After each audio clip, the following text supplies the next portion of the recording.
An ancient civilization of science and innovation, a fundamental faith in human progress. This is the sturdy foundation upon which you have built ever since that stroke of midnight when the tricolor was raised over a free and independent India. And despite the skeptics who said this country was simply too poor or too vast or too diverse to succeed, you surmounted overwhelming odds and became a model to the world. Instead of slipping into starvation, you launched a green revolution that fed millions. Instead of becoming dependent on commodities and exports, you invested in science and technology, and in your greatest resource, the Indian people. And the world sees the results, from the supercomputers you build to the Indian flag that you put on the moon. Instead of resisting the global economy, you became one of its engines, reforming the licensing Raj and unleashing an economic marvel that has lifted tens of millions of people from poverty and created one of the world's largest middle classes. Instead of succumbing to division, you have shown that the strength of India, the very idea of India, is its embrace of all colors, all castes, all creeds.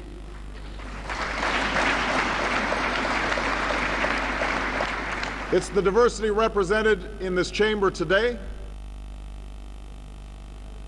It's the richness of faiths celebrated by a visitor to my hometown of Chicago more than a century ago, the renowned Swami Vivekananda.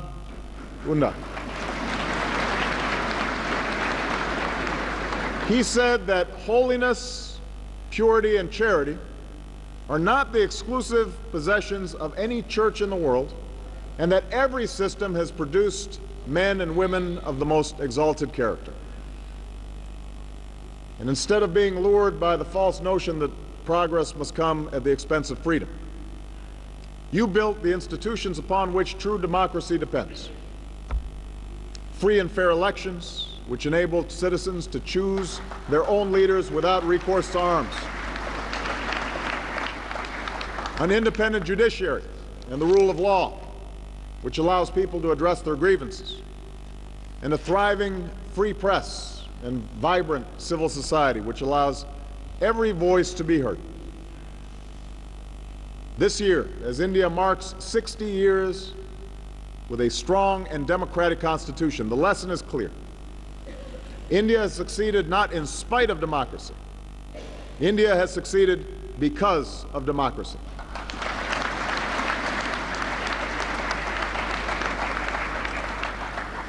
Now, just as India has changed, so too has the relationship between our two nations. In the decades after independence, India advanced its interests as a proud leader of the non-aligned movement. Yet too often, the United States and India found ourselves on opposite sides of a north-south divide, estranged by a long Cold War. Those days, here in India, two successive governments, different parties, have recognized that deeper partnership with America is both natural and necessary. And in the United States, both of my predecessors, one a Democrat, one a Republican, worked to bring us closer, leading to increased trade and a landmark civil nuclear agreement. So, since that time, people in both our countries have asked, what's next? How can we build on this progress and realize the full potential of our partnership? And that's what I want to address today.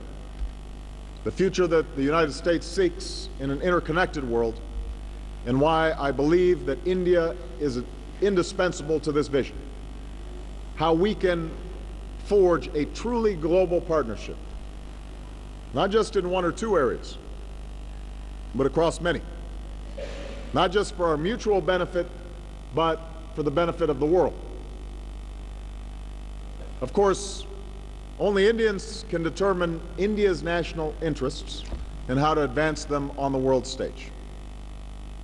But I stand before you today because I am convinced that the interests of the United States and the interests we share with India are best advanced in partnership.